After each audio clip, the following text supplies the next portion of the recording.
A seguir, IIGD Irajá. A gente fala muito de Davi, eu gosto demais de falar de Davi, é uma das pessoas que viveu com Deus aqui na terra, que nos desperta para a comunhão pelos seus salmos, pela sua forma de lidar com Deus, aquela forma de criança tão simples. Mas o que muita gente não sabe é que Davi também tinha sentimentos. Davi, quando teve o caso com Batseba, ele a engravidou. E não foi de Salomão. E ele engravida Batseba, e ela está casada. E a coisa foi gravíssima. Quando ele manda o general de guerra colocar o marido dela na frente da guerra para que ele fosse assassinado propositalmente. Davi cai num estado tenebroso e ela está grávida. Aquela criança nasce. É filho dele, ele sabe. Ela falou, o marido estava em guerra. Já estava antes. Ela não dormiu com ele, com o marido. E chegou aquele menino. E logo o menino, bebezinho recém-nascido, adoeceu. Diz a Bíblia que o Davi jejuava pelo menino, entrou no quarto. Ele chorava aos pés de Deus, ele chorava. Posso imaginar, cura meu filho, Deus cura meu filho, eu sei que o Senhor existe, eu tenho poder. E nada. E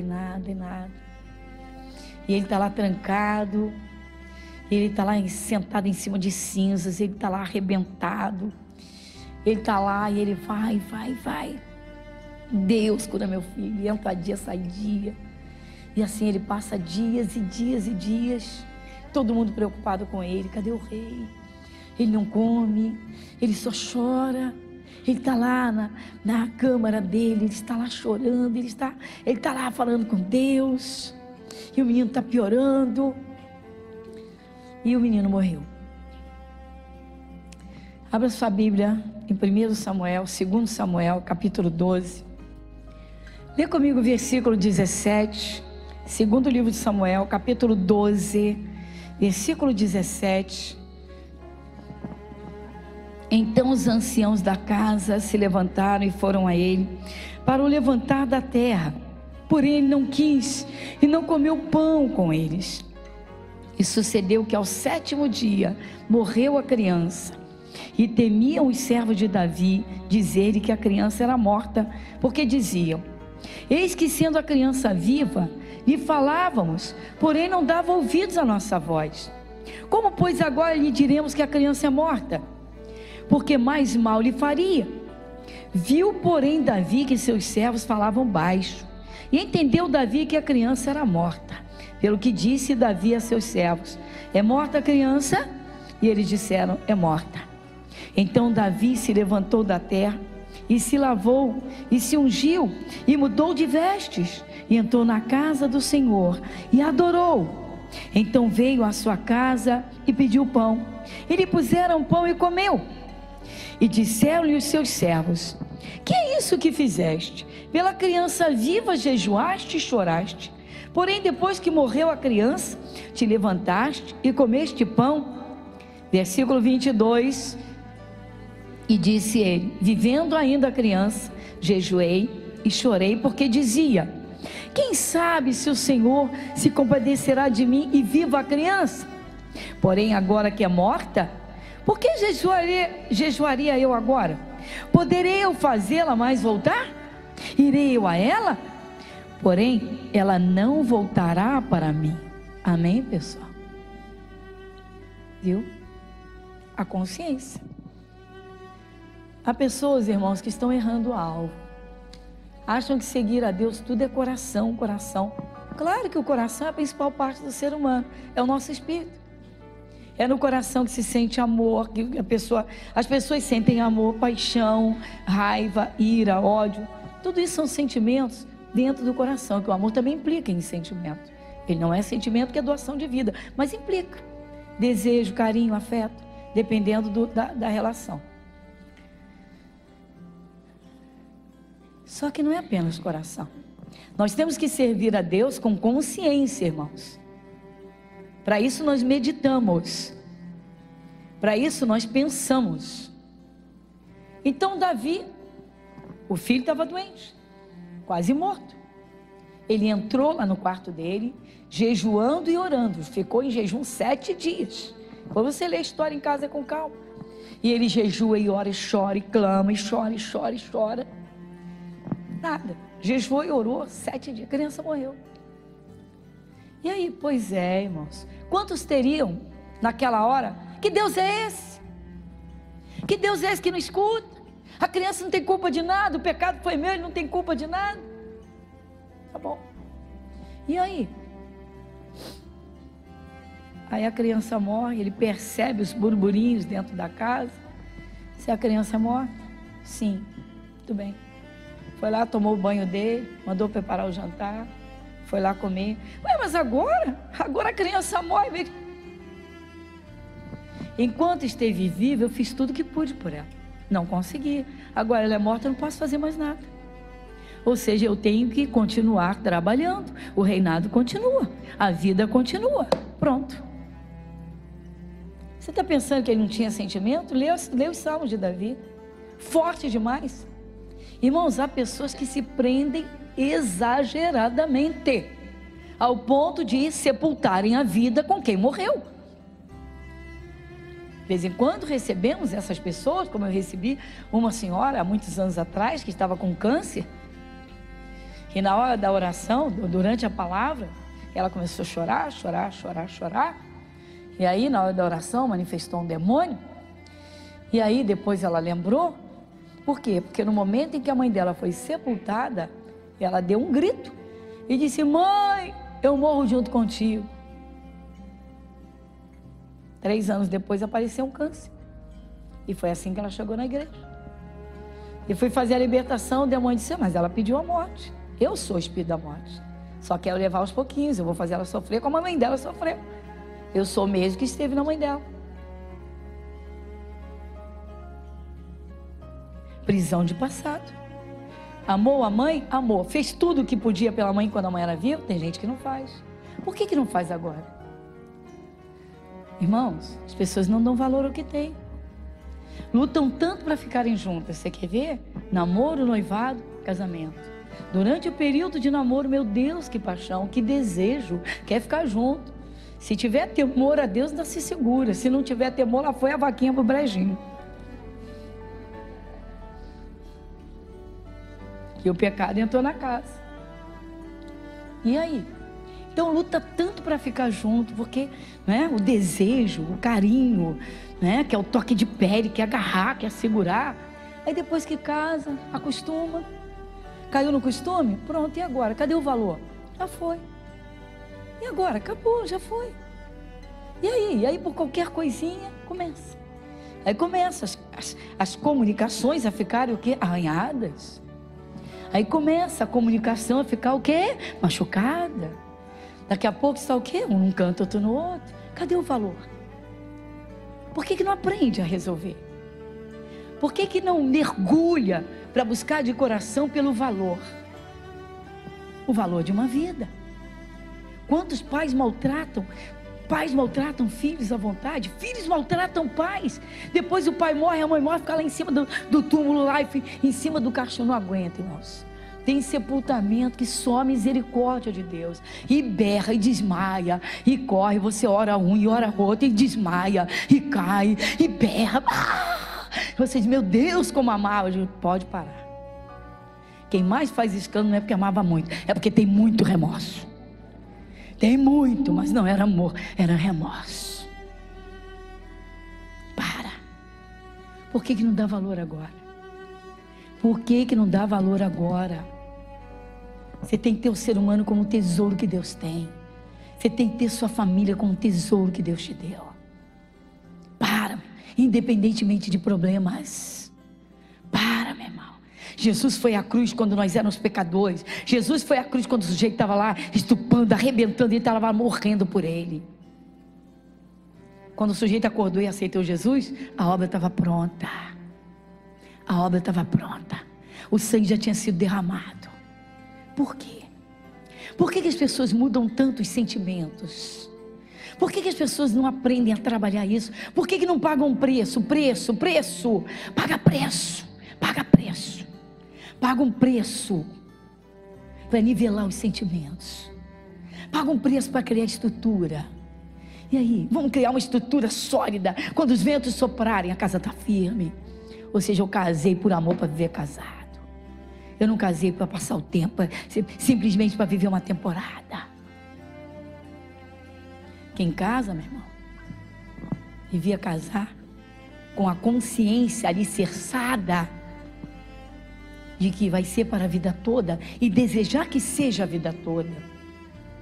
De vez em quando a gente escuta uns casos assim que são literalmente inusitados.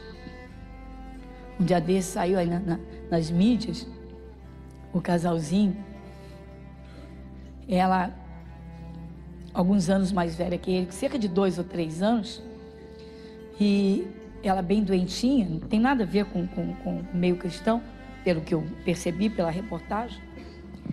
E aí ela caiu muito doentinha, e ele também já muito idosinho, os dois beirando os 100 anos, ela um pouquinho mais, ele um pouquinho menos, e ela muito doente. E aí está morrendo, já está, a lâmpada está se apagando, já está, né?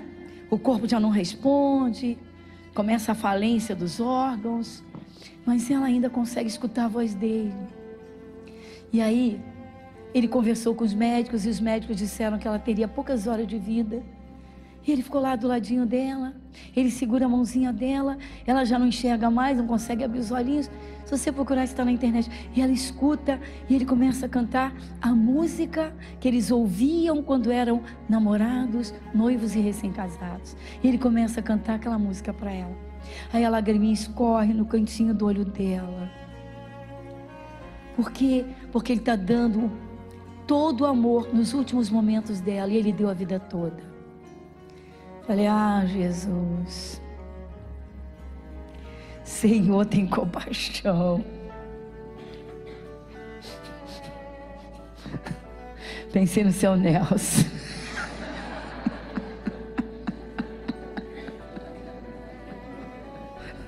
Não desse jeito, porque a gente tem outra visão da vida. Mas, por favor, vamos à realidade. Irmãos, o semblante dela abre como que um sorriso. E cerca de 2 horas ou 3 depois ela morre. Mas morre sorrindo. Foi amada até o fim. Aqui está com a esposa aqui na frente. Ali está com a esposa. Olha para ela. É até o fim, meu filho? Ela sabe. Irmãos, o Espírito Santo não está falando por acaso. Por quê, pastora? Vamos entender melhor. Nunca digas, porque o tempo passado foi melhor do que agora. Porque no passado eu vivia melhor. Porque no passado tudo era melhor. Porque lá no passado eu tinha isso, eu tinha aquilo. Por que no passado? Para. Deus está dizendo, com sabedoria você nunca abriria a boca para falar uma coisa dessa. Por quê, irmãos? Porque cada dia traz sabedoria a outro dia. Cada dia nós possamos crescer em sabedoria. Ou seja, hoje nós podemos ser mais sábios do que fomos ontem. Se ontem cometemos algum erro ou demos uma mancada, hoje já acordamos para dizer, aquilo eu não faço mais. Aquilo eu não faço mais. Mas tem gente que gosta de continuar errando. Tem gente que gosta, meu irmão. Não toma jeito. Porque há pessoas que se convertem, irmão, simplesmente aderem com o quê? Fazem literalmente uma adesão ao cristianismo. Ou seja, eu estou com esse grupo e agora eu sou desse grupo. Para, meu irmão. Para. Davi disse, não, enquanto a criança foi viva, eu lutei por ela. Enquanto o menino estava vivo, Deus podia fazer alguma coisa, mas ele não quis fazer. E aí? Ele disse, agora está morto, eu não posso fazer mais nada. Eu tenho de viver. A vida continua. Eu tenho que batalhar. Eu vou ter que trabalhar. Então vamos em frente. Não erre o alvo, meu irmão. A vida para todos nós é hoje e de hoje em diante. Então diga, é hoje e de hoje em diante. Exatamente. Tem, irmãos. Se o passado foi bom ou foi ruim, ninguém volta a viver o passado. A pessoa se ilude, irmão. Volta e meia, né? Vamos lá, é o retrô. Olha para o retrovisor que é muito bom. Do restante, esquece o retrô, meu irmão. Esquece. Atrás você não volta. Se o passado foi bom, amém, graças a Deus. Se foi péssimo, misericórdia, está sepultado, esquece. Foi glorioso, passou. Tudo passa, quem não passa é Jesus. Deus está dizendo, não viva de passado. Deus condena, irmãos. Deus condena viver de passado. Falei pela manhã da mulher de Ló. Deus deu a graça de tirá-los de Sodoma, deu a oportunidade de eles saírem daquela vida infernal de pecados, que era a cidade de Sodoma. Ló não sujou, mas a família, não foi brincadeira. E Deus deu a oportunidade através de Abraão. No entanto, quando eles saíram dos limites da cidade, o anjo havia dito, olha, quando nós atravessarmos a cidade, não olhem para trás. Bastou saírem do portão da cidade de Sodoma, a mulher dele virou uma estátua de sal. Por quê? Olhou para trás. Irmãos, Deus condena. Não importa que tipo de vida você levou. Eu levei. Não. No momento em que uma pessoa aceita Jesus, Deus sepulta todos os seus pecados, apaga toda a sua história e começa a escrever uma nova história. Nós passamos a existir para Deus no momento em que aceitamos a Jesus. Vimos esse versículo pela manhã e temos de ver agora. Efésios 2:1. Vamos lá? Efésios 2:1. O que diz Efésios 2:1? E vos vivificou, estando vós mortos em ofensas e pecados. Está vendo, irmãos? Estávamos mortos. Eu me impressiono também, irmãos, quando eu vejo cristãos, tá, falarem de pessoas do mundo que são famosas ou que são belas em extremo. Parece que o olho brilha, parece que sente até o desejo de ser aquela pessoa, seja como ela. Para, pelo amor de Deus. Todo ser humano, antes de conhecer Jesus, está o quê? Morto. Mas morto por quê? Por causa dos pecados. Você está morta. Está morta, meu irmão.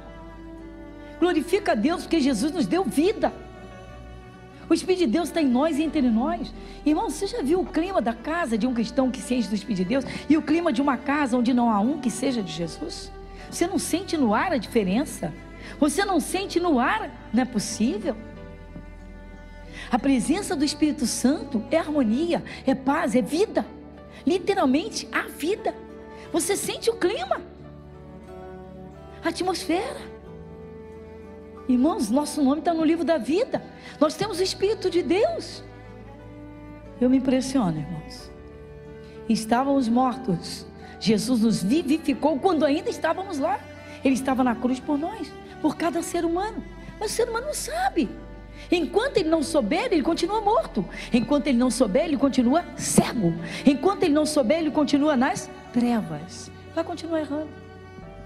Vai continuar errando nos sentimentos, nos pensamentos, nas vontades. Vai continuar falando besteira. Cristão é a pessoa que se converte de verdade, que olha para o seu passado, se viu glória naquele tempo e hoje não contempla a glória de Deus. Meu irmão, não entendeu nada. O apóstolo Paulo disse que o mundo para ele se tornou lixo, esterco. Quem já leu isso? Quem já leu isso? Vamos despertar a igreja.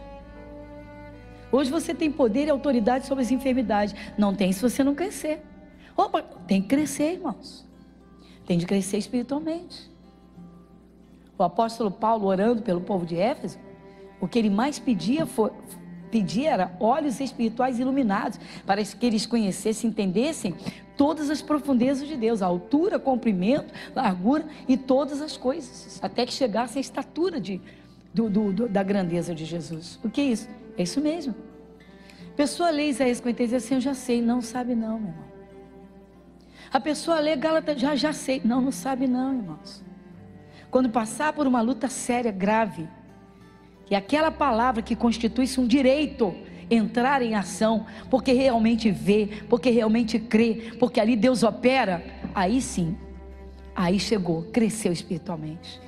Crescemos espiritualmente não é aprendendo versículo bíblico não, irmãos. É aplicando o poder de Deus na nossa vida para vencer cada adversidade, vencendo todas. E lá no passado não tínhamos nada disso. Igreja Internacional da Graça de Deus, Avenida Monsenhor Félix, 1120, Irajá.